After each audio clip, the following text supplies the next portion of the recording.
je pense que le sujet est très, très complexe. Mmh.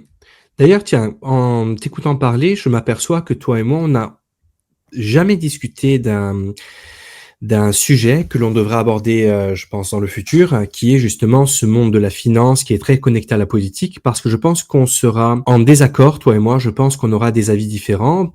Écoute, moi, les grands financiers français ne m'ont jamais ni fait peur, ni surtout, comment dire? J'en ai parlé souvent dans certaines de mes vidéos, où un Bernard Arnault, je veux dire, je pense qu'il fait plus de bien à la France que de mal. Et je pense que là-dessus, on sera en désaccord, toi et moi. Je sais que c'est extrêmement clivant, mais je peux te dire, pour vivre à l'étranger, que, tu sais, quand les gens me parlent de la France, quand je leur dis que je suis français, la grande majorité des personnes que je croise, qui sont donc étrangères, ont des étoiles dans les yeux. Ils ont des étoiles dans les yeux parce que, entre autres, on a des marques de prestige. Je dis entre autres, évidemment, c'est pas que ça, mais ça y contribue. Comme Louis Vuitton, comme nos marques de champagne, nos marques d'alcool, nos marques de vêtements. Bref, je vais pas toutes les faire, mais il faut pas non plus oublier cette influence positive que, écoute, certains financiers ont. Je veux dire, oui, c'est vrai que argent et politique, c'est souvent, comment dire, ça va souvent de pair. C'est vrai qu'il y a beaucoup d'arrangements, que ce soit à l'époque de Sarkozy, peut-être un peu moins sous Hollande. Maintenant, ça a l'air d'être le cas à nouveau avec Macron, mais voilà, ça me fait juste penser qu'un jour, Walid, il faudrait qu'on parle de ces sujets, parce que oui, évidemment, je comprends que ça puisse faire rager, mais il faut pas oublier non plus combien d'emplois génère le groupe LVMH. Il faut pas oublier non plus combien de taxes paye LVMH et Bernard Arnault. Certes, ils pourraient en payer plus. D'accord? Si tu écoutes la gauche, ils devraient même quasiment tout donner. Mais c'est quand même pas mal. C'est quand même pas mal. Tu sais, c'est un entrepreneur qui a pris des risques.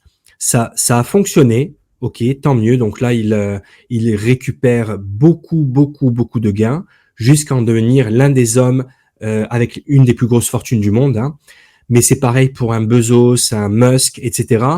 Mais moi, enfin, je voulais juste te dire ça et puis qu'on retienne ce sujet de discussion pour un autre jour.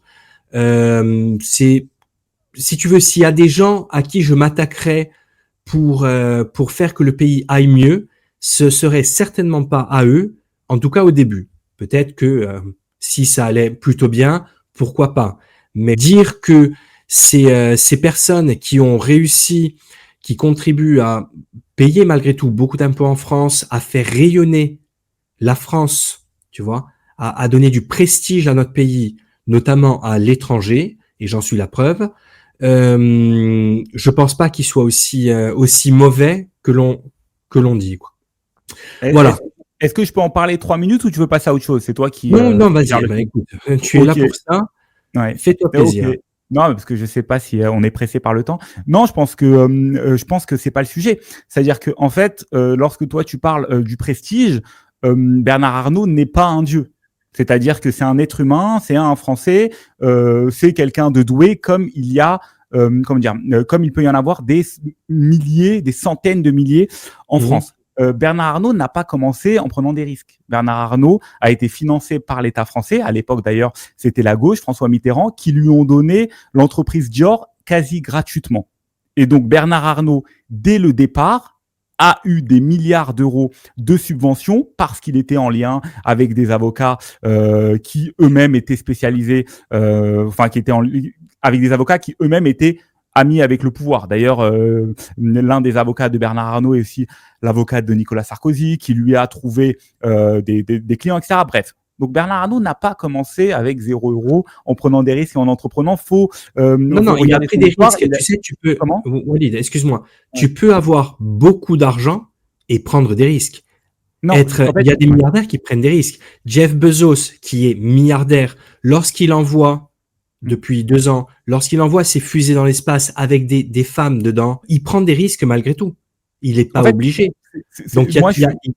il faut pas penser que les milliardaires ne prennent pas de risques. Et ce que je veux te dire aussi très rapidement, parce que je veux pas te couper, tu es en train de me répondre, c'est impoli, mais je veux juste te dire ça, Walid.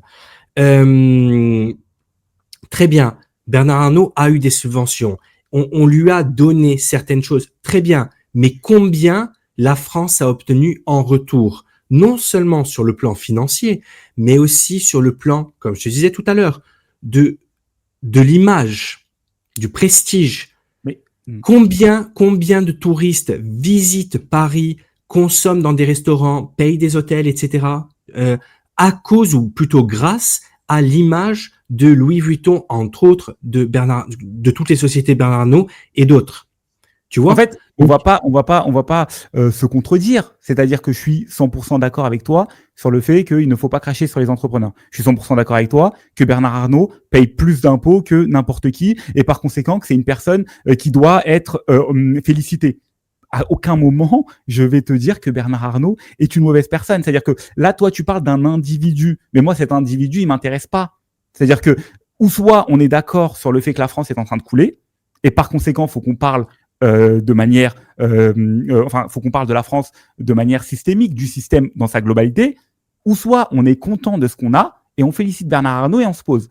À partir du moment où on n'est pas content de ce qu'on a, il faut qu'on comprenne d'où viennent les problèmes. Et donc les problèmes, le premier, oui, vas-y, je t'en prie. Sauf que ça fait des mois qu'on a ces mêmes débats, pas toi et moi, mais je dis l'opinion publique et nos politiques, mais on prend comment dire, on prend la question dans le mauvais sens. Ce qu'on est en train de dire, en gros, c'est de dire que les riches ne paient pas assez d'impôts Mais et j'ai jamais qu'ils dit doivent... ça. Non, mais je te Ouais. dis pas toi, je dis l'opinion publique et beaucoup de politiques le disent, tu l'as entendu. J'ai Oui, témoin. oui. D'accord, Oui. la taxe du La cumin, taxe du etc. cumin, t'entends oui. parler. Voilà. Ce qui est fou, c'est que on est l'un des pays les plus taxés au monde. On creuse notre déficit chaque année. Est-ce que c'est la faute à Bernard Arnault ou aux riches?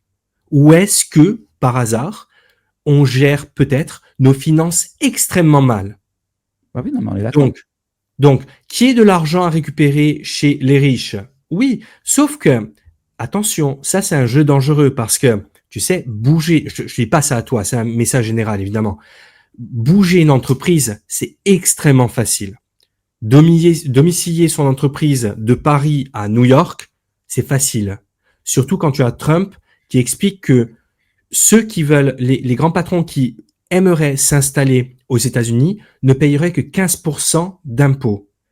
Crois-moi, tu vois, on peut, à vouloir chercher plus et plus et plus, c'est possible que soit Bernard Arnault, soit le PDG de Total, soit d'autres disent, écoutez, vous commencez à nous casser tu sais quoi, je me casse. Moi, tout à l'heure, quand je t'ai parlé de Bernard Arnault, c'était une introduction. C'est-à-dire que je suis d'accord avec, je suis pas d'accord avec ce que tu dis sur on se casse, etc. parce qu'il se casse déjà et que c'est pas le sujet. Ils restent pas par, comment ça s'appelle? Ils restent pas par patriotisme. Ils ont des calculs et ils voient comment ils peuvent plus ou moins gagner le plus d'argent, payer le moins d'impôts, etc. Et ça, bon, c'est bref. Ce que je veux te dire, c'est que Bernard Arnault n'a rien fait de lui-même à la base. Des gens comme Bernard Arnault, il y en a des centaines de milliers en France. Il faut juste qu'ils aient les financements que Bernard Arnault a eu au départ, des milliards de francs ou des milliards d'euros. Et par conséquent, ils auraient fait des choses. Est-ce qu'ils les auraient fait aussi bien que Bernard Arnault? De passer de 1 milliard à, je crois, Louis Vuitton, je sais pas si c'est combien, mais Louis Vuitton, je crois qu'on dépasse les 200 milliards. Enfin non, 200 milliards, c'est sa fortune personnelle. Donc Louis Vuitton, on doit dépasser encore plus. On doit être à 2000 milliards. Enfin bref, j'en sais rien. Mais ce que je veux te dire, c'est que Bernard Arnault n'a rien fait tout seul. Et donc, c'est intéressant de voir que Bernard Arnault n'a rien fait tout seul. Pourquoi? Parce que si toi, tu me parles de Bernard Arnault et tu me dis, bon, il est riche, on doit se féliciter de l'avoir, il paye des impôts, etc. Ça pourrait être risqué parce que on pourrait se dire, ah bah, la France est un pays faible parce qu'en fait, il faut attendre des Bernard Arnault pour que la France aille bien. Mais non, en fait, rassurons-nous, la France est un pays fort et Bernard Arnault est arrivé au niveau où il est arrivé parce qu'il a eu des aides d'État. Donc, par conséquent, il y a quelque chose en France qui s'appelle l'État, qui s'appelle les finances d'État, qui s'appelle les impôts français. Et par conséquent, grâce à ces impôts, grâce à cet État fort, on peut voir apparaître des Bernard Arnault. Donc, Bernard Arnault n'est pas exceptionnel. Il a été financé par l'État. Le problème, c'est que Bernard Arnault, aujourd'hui, apporte certains malheurs à la France. Et donc, Bernard Arnault nous fait oublier qu'il y a un État qui pourrait financer des entreprises. Bernard Arnault nous fait oublier que les médias sont censés être indépendants. Je te rappelle que Bernard Arnault, je crois que c'est l'un des plus gros actionnaires du Monde. Le Monde devient un journal de désinformation. lorsque Bernard Arnault conditionne les articles du Monde aux publicités qu'il est prêt à mettre dans le Monde, au financement qu'il est prêt à mettre dans le Monde. Donc, est-ce que ce n'est pas dangereux d'oublier que Bernard Arnault est riche grâce à l'État, d'oublier que les champagnes, que les vins français, que les alcools français viennent de la terre française et ne viennent pas du cerveau de Bernard Arnault, et donc par conséquent, peu importe la personne, elle pourrait les exploiter. Bien sûr que Bernard Arnault est sûrement très fort en business, bien sûr que Bernard Arnault a pris les bonnes personnes en marketing, bien sûr que Bernard Arnault, avec sa stratégie de holding en cascade, a économisé énormément d'argent, a pu racheter des entreprises comme Hermès, a pu faire des OPA sur plein d'entreprises, etc. Ok, c'est un génie si tu veux, mais Bernard Arnault est un Français comme les autres qui a été financé par l'État, qui travaille grâce aux terres françaises, qui a des salariés qui travaillent pour lui et qui sont peut-être parfois sous-payés. Enfin non, c'est pas le cas de Louis Vuitton. Non, c'est pas le cas. Ils sont très bien payés. Non, ils sont très bien payés. C'est pas le cas. Mais Bernard Arnault, Bolloré, qui ont acheté des médias, qui actuellement désinforment la population, qui censurent des documentaires. Je te rappelle Bolloré qui a censuré Les Guignols, qui a censuré des documentaires sur des patrons de banque suisse, un patron de banque suisse, je sais plus si c'était UBS. En fait, le sujet n'est pas de dire les entrepreneurs ne payent pas des impôts. Les entrepreneurs payent beaucoup trop d'impôts. On est d'accord sur ça. Où vont ces impôts? Ils vont au gouvernement. Est-ce que le gouvernement utilise bien ses impôts? Non. Pourquoi? Parce qu'il y a des médias qui font mal voter la population, des médias détenus par ces milliardaires. Pourquoi est-ce que le gouvernement utilise mal les lois de la France? Parce que le gouvernement est un gouvernement européiste qui met en avant les lois de l'Union européenne, ces mêmes lois de l'Union européenne qui permettent à Bernard Arnault et Bolloré de pouvoir avoir des entreprises dans d'autres pays sans payer le juste impôt qu'ils doivent en France et par conséquent en défiscalisant, en désindustrialisant, etc. Donc bien sûr que Bolloré, Bernard Arnault sont des gars super, bien sûr que c'est des génies, bien sûr que la France doit les encenser et bien sûr qu'ils payent trop d'impôts. Maintenant, où vont ces impôts? Dans les mauvaises poches. Est-ce que ces politiques utilisent ces impôts de manière mauvaise parce qu'ils sont trop cons ou parce qu'ils sont influencés par Bernard Arnault et Bolloré? C'est ça la question qu'il faut qu'on se pose aussi.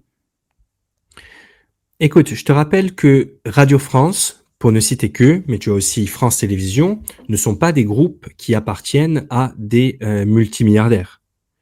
Ce sont des groupes qui appartiennent à l'État. Il y a eu une enquête la semaine dernière qui a démontré que des programmes de Radio France sur, par exemple, France Inter et France Culture étaient largement à gauche. Pourtant, aucun milliardaire. Donc, tu sais, malheureusement, c'est quelque chose que je déplore. Mais la partialité dans les médias, ça n'existe plus depuis longtemps. C'est pour ça que YouTube rééquilibre un peu les choses avec beaucoup de journalistes indépendants qui essayent de remettre un peu l'église au centre du village. Mais même eux, en général, ont un parti pris. Ça demande choquer des personnes, mais... Pardon? Oui, exactement. Tout le monde a un parti pris. En quoi? Est-ce que le parti pris appauvrit les Français ou non? C'est plutôt ça, je pense, le sujet. C'est-à-dire notre parti pris ou leur parti? C'est-à-dire que le parti pris de Bolloré et Bernard Arnault pose un problème. Écoute, Bernard Arnault, je pense pas qu'il appauvrisse les Français. Parce que Bernard Arnault, il faut que tu saches que c'est 40 000 emplois en France. Tiens, je vais te mettre ça ici. Regarde. C'est 200 000 emplois pour le groupe LVMH, donc près de 40 000 en France. Donc c'est le plus grand recruteur privé de France. Et tu vois, surtout au niveau des impôts, 3 milliards d'euros payés, oui, en France en 2024, soit 50% de l'impôt IS, c'est quoi déjà? Impôt sur les sociétés. Sur les sociétés, oui. Tu vois, le fait de plus vivre en France, j'oublie les termes, global du groupe. C'est 4% de l'impôt sur les sociétés françaises à lui seul, etc., etc. C'est pas mal. Ça peut être mieux, évidemment. Si tu demandes à Mélenchon, il va te dire qu'il faudrait qu'il paye 100%, voire plus. Tu connais l'économie aussi bien que moi. C'est-à-dire que tu sais très bien que c'est des chiffres et tu sais très bien que ces chiffres ne veulent rien dire. Lorsque tu me dis que Bernard Arnault emploie 40 000 personnes, il pourrait en employer 600 000, 1 million. Si ces 1 million de personnes n'arrivent pas à se nourrir, comment on fait? C'est-à-dire que si on est dans une société où il y a de l'inflation, où les jeunes ne peuvent plus se loger, comment est-ce que à quoi sert d'avoir un emploi? Si les gens vivent moins bien parce qu'il y a des migrants en bas de chez eux qu'il y a des drogués à Porte de la Chapelle à Paris pour les gens qui connaissent, qu'il y a des personnes qui n'ont pas, comment dire, qu'il y a plus de vols, qu'il y a plus de crimes, qu'il y a plus... Comment on fait? C'est-à-dire à quoi servent les emplois mis en place par Bernard Arnault? À quoi servent les impôts payés? C'est pas le travail de Bernard Arnault. C'est lié. Bernard Arnault exploite l'Afrique. Bernard Arnault exploite l'Afrique. Bernard Arnault, grâce à ses amis qui sont à la tête de l'État, Bolloré, grâce à Nicolas Sarkozy, on en a parlé hier avec les différents dirigeants africains, vont prendre le travail des Africains en mettant en avant leurs entreprises, vont prendre les bénéfices des pays africains. Les pays africains sont appauvris et se voient et donc la population n'a rien d'autre comme objectif que de quitter le pays. C'est-à-dire qu'en fait, c'est pas une question de Bernard Arnault, c'est une question de système dans sa globalité. Désolé, j'ai trop parlé, je te laisse parler. Mais non, tu vas pas trop parler, tu parles tant que tu veux. Mais qui vend par exemple, en Afrique, je te demande parce que je sais que tu connais bien le sujet, qui vend, par exemple, des matières premières à Bernard Arnault? Est-ce il se sert tout seul ou est-ce que quelqu'un lui les vend? Bernard Arnault, les milliardaires, lorsqu'ils partent en Afrique, essaient d'avoir justement des contrats, sont aidés par des dictateurs justement qui sont à la tête de leur pouvoir, à la tête de leur État et qui sont intéressés par vendre leur pays pour gagner de l'argent pour leur clan, pour leur compte personnel, pouvoir faire des comptes bancaires en Occident, pouvoir acheter de l'immobilier en Occident, donc pouvoir s'en sortir eux au détriment des dizaines de millions de personnes qui font partie de leur peuple. Donc, par conséquent, les dictateurs en premier sont les corrompus et sont les fautifs, bien sûr. Sauf que il y a, sauf que un Vincent Bolloré sait que en prenant le port d'un pays, en payant peu d'impôts, il sait qu'il appauvrit ce pays d'Afrique. Lorsqu'il appauvrit ce pays d'Afrique, est-ce que après il ne se dit pas qu'il a sa part de responsabilité dans la grande part des migrants qui prennent la mer, qui quittent leur pays pour venir en France? Est-ce que tu penses qu'il dort bien sur ce point-là? Je sais pas. Je ne sais pas. Et toi, est-ce que tu vois un lien entre le fait qu'il ne paye pas le juste impôt qu'il doit aux pays africains, le fait qu'ils prennent les entreprises aux pays africains, que les pays africains lui demandent de payer le juste impôt? Non, les pays africains, non, mais bien sûr que c'est bien sûr que c'est une, c'est une responsabilité partagée. C'est-à-dire que tu as complètement raison lorsque toi, tu vas me dire que Vincent Bolloré ne prend rien, il a obligé personne, c'est les dictateurs africains qui le lui donnent. Je comprends, mais après, ne nous plaignons pas d'avoir un pays qui part en vrille avec une population africaine qui est mal accueillie dans le pays, où il n'y a pas assez de logements pour l'accueillir, où les Français n'ont pas assez d'argent pour pouvoir les aider, etc. Enfin, ne nous plaignons pas de ça et voilà. Mais le problème, c'est que si on regarde pas le système dans son ensemble, bah on comprend rien. D'ailleurs, on comprend plus rien. On se dit oui, super, Bernard Arnault a payé des milliards d'impôts, Bernard Arnault a employé des gens. Très bien. Est-ce qu'on vit mieux? Non. Donc, est-ce qu'il n'y a pas des politiques à mettre en place pour justement qu'on vive mieux, pour justement qu'il n'y ait pas que les politiques ne soient pas corrompus, etc. Et encore une fois, c'est pas une question d'argent. C'est-à-dire, tu peux me parler de milliards et de milliards, on s'en tape. Si on touche des milliards en impôts, mais que tu as déréglé le système, que tu as ouvert les frontières, que tu as que Bernard Arnault a droit d'aller dans n'importe quel pays d'Europe pour créer son entreprise, que Bernard Arnault est pote avec des dirigeants qui lui permettent indirectement de créer des holdings et donc de pas payer plus d'impôts, etc. À quoi sert le fait qu'il emploie des milliards de personnes et qu'il paye des milliards d'impôts si tout le pays est déréglé, si on a une inflation constante, si les jeunes ne peuvent plus se loger? À quoi ça sert? Mais je t'assure. Oui, d'accord, je comprends ce que tu dis, mais je t'assure qu'on n'a pas vraiment pas la même vision du monde. Toi, en fait, tu veux rebattre toutes les cartes, presque changer de république. C'est ce que proposait Mélenchon, la 6e République. Parce que là, c'est. Ça veut rien dire, changer de république. Si tu veux. Pourquoi changer de république? Non, mais si tu veux, là, c'est en fait, il faut abattre le système, hein, d'accord? Ça veut rien dire, c'est trop général. Que veux-tu dire par là? Parce que là, tu me fais passer pour un illuminé. Non, mais non. Cette vision que tu as de LVMH et de tout, si tu veux, toutes les ramifications, que ce soit avec nos politiques français, avec les politiques africaines, etc., tout ça qui serait relié à la pauvreté générale du pays, aux gens qui n'ont pas de logement, etc. Pour moi, ça, je veux dire, on peut rien construire là-dessus. On peut en parler, mais c'est tellement vaste, Walid, que ça me dépasse. D'accord? Ça me Pour dépasse. toi, c'est C'est-à-dire pas que lié directement les médias et l'Afrique. Enfin, c'est pas, ça va pas loin. C'est-à-dire que tu as un gars qui détient un média. Quel est son intérêt à détenir un média alors qu'il ne fait pas d'argent et que dans tous ses autres business, il est plus que rentable. Il achète Hermès, Louis Vuitton, Moët et Chandon. Le mec gagne des milliards. C'est un super businessman. Il a le monde. À quoi lui sert le monde alors qu'il perd de l'argent dedans? Enfin, on ne pose pas ces questions. À quoi servent à quoi servent le fait qu'ils aient des médias? À quoi servent le fait qu'ils aillent en Afrique et qu'ils soient potes avec des dirigeants africains? Je crois que Bolloré, qui a Havas, une agence de communication, donne gratuitement des campagnes publicitaires à des présidents pour qu'ils soient élus. Depuis quand des milliardaires donnent gratuitement des choses? Il y a des questions à se poser sur ça. C'est lié directement aux problématiques qu'on a dans notre pays. tu sais que les puissants se fréquentent. Oui. Politique, peu importe le continent, grands hommes d'affaires, etc. Donc, bon, à la rigueur, que Bolloré ait des relations avec des dirigeants français, européens et africains, bon, ça m'étonne pas. Après qu'ils fassent des affaires ensemble, encore une fois, je dis pas que j'approuve, d'accord? Mais je dis que le monde est comme ça, Walid. Alors toi, tu vas me dire, ah ouais, ben alors on fait rien, on fait...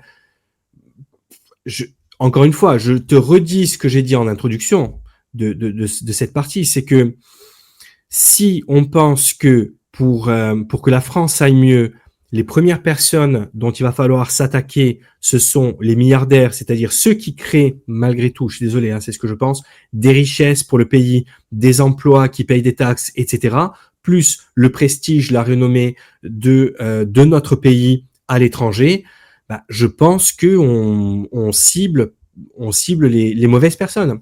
Ce qui serait intéressant, c'est que tu me dises ce qui serait intéressant, parce que là, j'ai pas d'idée en tête tout de suite, et donc tu pourrais me dire qui est-ce qu'il faudrait cibler. Ben déjà qu'on commence par nos politiques. Alors toi, tu vas me dire oui, mais les politiques sont élus pas à cause des médias. Hein. Écoute, moi, j'en suis pas sûr. Je n'élis pas mes politiques en fonction de ce que disent les médias. Est-ce que c'est le cas des gens? De quelle politique, toi, dans tes, comment dire? Écoute, Macron est en place, Walid. Ouais. Donc, apparemment, ce serait à cause ou grâce de Bolloré ou de comment il s'appelle? Bernard Arnault, puisqu'ils sont milliardaires et qu'ils ont des médias. Ouais. Grâce à qui et Macron a été élu? Non, je veux dire, toi, ça t'étonne pas que Macron vienne de nulle part, qu'il ait 150 millions d'articles de presse en sa faveur du jour au lendemain. C'est-à-dire que Philippot, pourquoi il n'a pas eu 150 millions d'articles de presse? Pourquoi est-ce que Asselineau, il n'en a pas? Parce qu'ils ont pas. Parce que c'est très simple. Parce que tu intellectualises trop cette question. Philippot, c'est du hasard. C'est pas du hasard. C'est tout sauf du hasard. Philippot, Asselineau n'ont pas le charisme de Macron. Je n'aime pas Macron, hein. Les copains qui écoutaient, vous savez très bien sur cette chaîne, mais à un moment, il y a comment dire, Macron a eu des articles de presse par des milliardaires sur son charisme. Sur son charisme, je me souviens plus exactement, oui, sûrement. Mais ce que je veux dire, c'est pas ça, Walid. C'est que Macron, comme Obama, sont des gens qu'on appelle bankable. Ça veut dire que c'est un peu comme Sarkozy à l'époque. Évidemment qu'il y a une partie des Français et des Américains qui sont influencés par ce que leur disent les médias.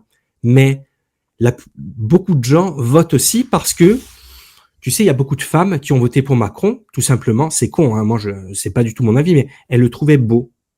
Il y a beaucoup de blacks qui ont voté pour Obama, pas parce que certains articles de journaux leur ont dit qu'Obama c'était cool, non, parce qu'ils le trouvaient cool. Ils le trouvaient même séduisant. Ils étaient de la même communauté. D'accord? Donc, oui, c'est certain que les médias, Walid, je te dis pas que les médias n'influencent pas la politique. Évidemment. Mais Bolloré, Arnault, Niel, Serin, Pigasse, etc., ne sont pas les seuls influenceurs de la politique française. Je le pense vraiment. Tu vois? Donc, dire que tout ce qui arrive à la France est de leur faute est une erreur, d'après moi. Tout ce qui arrive à la France, non, c'est caricaturé. Mais par contre, il y a des étapes, et bien sûr que les politiques dont on parle sont ceux qui sont soutenus par les industriels. Mais toi, tu n'y crois pas. Tu penses que Macron est beau, il a du charisme, et par conséquent, il a été mis en avant. Et Philippot est un peu moins beau et a un peu moins de charisme, donc il n'a pas été mis en avant. Tu sais, Macron, il avait Ouais. trois atouts qui vont peut-être te surprendre, mais moi, c'est des choses auxquelles je me suis intéressé. J'aime la psychologie. Et il avait trois atouts. Trois atouts, c'est il plaisait aux femmes. Écoute, les goûts et les couleurs, bon. Mais c'est un fait. Il y a beaucoup de femmes qui se sont dit, ah oui, j'aimerais bien avoir cet homme comme Trudeau. Tu te souviens de Trudeau au Canada? Ouais, Justin Trudeau, ouais. Eh ben, ça a été aussi les mêmes processus. C'est qu'on est dans un monde qui vote. Et puis, tu sais, je vais te dire, c'est pareil sur Instagram, sur YouTube parfois. C'est-à-dire que la forme prédomine sur le fond. C'est-à-dire que D'accord? Justin Trudeau, il n'y a pas de lien avec le fait que son père ait été le dirigeant du Canada. Je pense que entre autres, il y a des liens, évidemment. Encore une fois, écoute, c'est pas tout noir ou tout blanc. D'accord?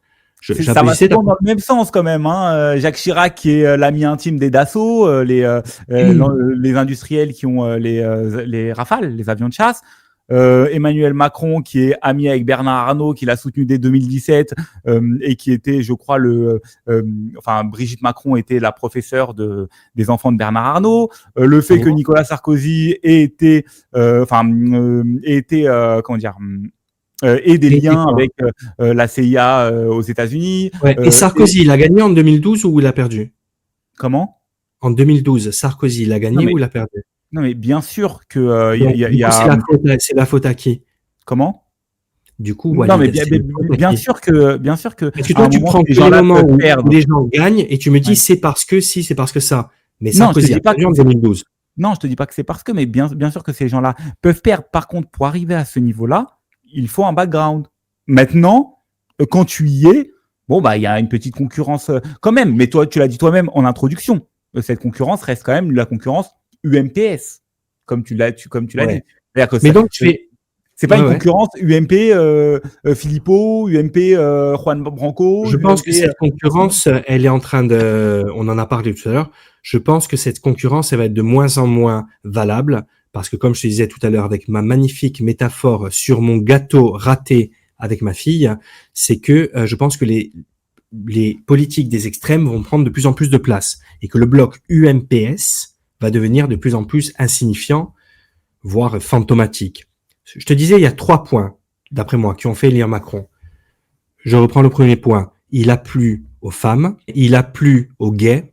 C'était quelqu'un qui était très apprécié de la communauté gay. Et troisième chose, il y a beaucoup de dames qui ont également voté Macron. Pourquoi? Parce que il était marié avec une dame beaucoup plus âgée. Et dans leur esprit, et c'est des choses que j'ai lues, des choses de sociologues, dans leur esprit, et tu sais, les dames de plus de 50, 60 ans surtout, elles votent. Contrairement aux jeunes de 18, 20 ans, 30 ans qui parlent beaucoup sur YouTube, mais qui ne votent pas. Le vote Macron, c'est un vote... Je me sens attaqué là. Non, mais à chaque fois tu me dis, mais non, il y a beaucoup de gens qui parlent de politique sur YouTube. Parce que moi, je t'ai dit que je votais pas. Mais je pense qu'on a le même âge, donc du coup, je m'attaquerai aussi. Ça serait un suicide en direct. Mais ce que je veux te dire, c'est que ces gens-là dont je te parle, ils votent. Tu vois, les dames qui quand elles ont vu que Macron était avec une dame de 20 ou 25 ans, son aînée, se sont reconnus. Tu sais, c'est comme quand tu regardes un film et tu te reconnais. Que ce soit stupide, mais oui, évidemment. Mais tu sais, regarde, Trump s'est fait élire sur une politique populiste ou qui consistait à faire le show. Peut-être que la prochaine présidente des États-Unis, ça sera l'animatrice Oprah Winfrey. La politique d'aujourd'hui, c'est surtout ça. Évidemment qu'il y a des médias, des hommes d'influence derrière ces élections, évidemment. Mais je te dis que c'est pas que ça. D'accord? C'est ce que je dis. Et pour moi, Bernard Arnault, certes, il a de l'influence, il a des médias, très bien, mais je trouve ça incompréhensible et même dommage qu'il soit autant critiqué alors que c'est quand même quelqu'un qui fait rayonner la France. Et de dire c'est pas toi qui l'as dit, mais c'est de dire comme beaucoup de politiques et de gens de gauche, notamment, les fameux gauchias, comme je dis, qui disent que pourquoi Bernard Arnault est autant payé, hein? Presque, à les entendre, presque n'importe qui pourrait être à la tête de LVMH. Non, ça marche pas comme ça. Toi, tu joues peut-être au foot, moi je joue au foot, Je joue certainement à un bon niveau, mais je pourrais jamais être au niveau de Mbappé. Tu vois, il y a des gens, ils sont exceptionnels. Et ben, Arnaud, c'est le Mbappé de la mode et des entreprises. Ça plaît ou ça plaît pas. C'est comme ça. Il est ultra fort. Si tu veux un jour, Walid, c'est pour ça que je te proposais de faire une émission sur ça. Mais bon, là, on a débordé alors qu'on était censé parler de Louis Sarkozy et de Mélenchon. Mais un jour, si tu veux, on pourrait parler de Bernard Arnault. Attends, il a quand même des sacrées qualités dans ce qu'il a fait. Ce n'est pas que de la chance. Ce n'est pas que des subventions. Ce n'est pas que du copinage. D'accord? Il y a quand même un fond derrière. Voilà. Oui, bah, c'est très intéressant. Il vaut mieux qu'on n'ait pas le même point de vue, sinon on pourrait pas en discuter. J'aime beaucoup le business, j'aime beaucoup les entrepreneurs, je respecte beaucoup les entrepreneurs. C'est pour ça que j'avais fait autant de vidéos sur Musk lorsque il s'est fait autant attaquer. Alors certainement, il y a en partie à raison, mais j'aime pas ce côté de dire que oui, mais eux, tu comprends, c'est facile et nous, les pauvres ici et là. Oui, c'est vrai. Mais tu sais, j'ai eu souvent cette discussion avec un ami qui me disait que pour Trump, ça a été super facile parce que son père lui a laissé de l'argent lorsqu'il a démarré. Mais combien de personnes ont reçu un énorme héritage de leur famille et en ont strictement rien fait? Et non seulement ils ont rien fait, mais en plus ils ont commencé à prendre des drogues, ils ont fait n'importe quoi, ça a été une vie de débauche, etc.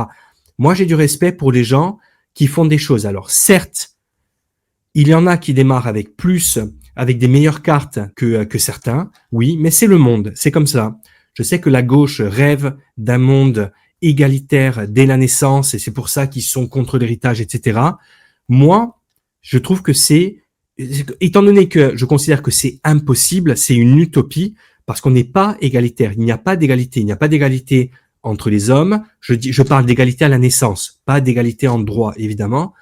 Mais il n'y a pas d'égalité à la naissance. Certains naissent grands, certains d'autres petits, certains sont beaux, certains sont moches, certains sont intelligents, certains ont des aptitudes. Donc, il n'y a pas, l'égalité n'existe pas de base. Certains démarrent avec des meilleures cartes dans la vie. Eh bien, écoute, c'est comme ça. Et je pense que c'est perdre mon temps que de me battre contre ça. C'est pour ça que j'ai voulu te répondre aussi, je vais pas dire violemment, c'est pas violent. Tu es d'accord? Ah bah oui, non, c'est une discussion. Non. Ouais, c'est une discussion, ouais.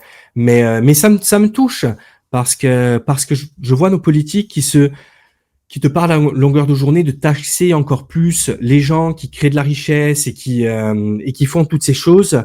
Et attends, ton pays, c'est le pays le plus taxé au monde. Tu penses pas qu'il y a un problème d'abord de comment on dépense l'argent? Tu veux pas déjà régler ce problème avant d'essayer d'en trouver plus? Parce que tu sais, c'est comme quelqu'un qui est dépensier. Tu as beau lui donner tout l'argent du monde, il dépensera toujours et il en voudra toujours plus. Bon, bref, on est parti, on est loin de Sarkozy, hein. Ouais. Non, après, je pense que aussi, peut-être que les politiques font la différence entre les entrepreneurs. C'est-à-dire que un entrepreneur qui a les moyens d'avoir une holding et un avocat et un fiscaliste, c'est pas le même entrepreneur que le boulanger. Évidemment. Si tu vas dans le Parti communiste, par exemple, pour eux, c'est tous les mêmes. Entrepreneurs, patrons, c'est des riches, c'est le méchant capitaliste. Tous ces gens t'écrivent depuis leur iPhone 17, tu vois, sont bien au chaud chez eux. Ils profitent du capitalisme chaque jour et puis ils te donnent des leçons à longueur de journée. Donc, c'est pour ça aussi que ça me... Oui, il y a une certaine hypocrisie. Ouais. Ok, bon, du coup, que fait-on? Bah là, on est encore dans l'introduction, c'est ça? Ah, là, ça, c'est une méga introduction. C'est certainement l'introduction la plus longue de l'histoire de YouTube, je pense.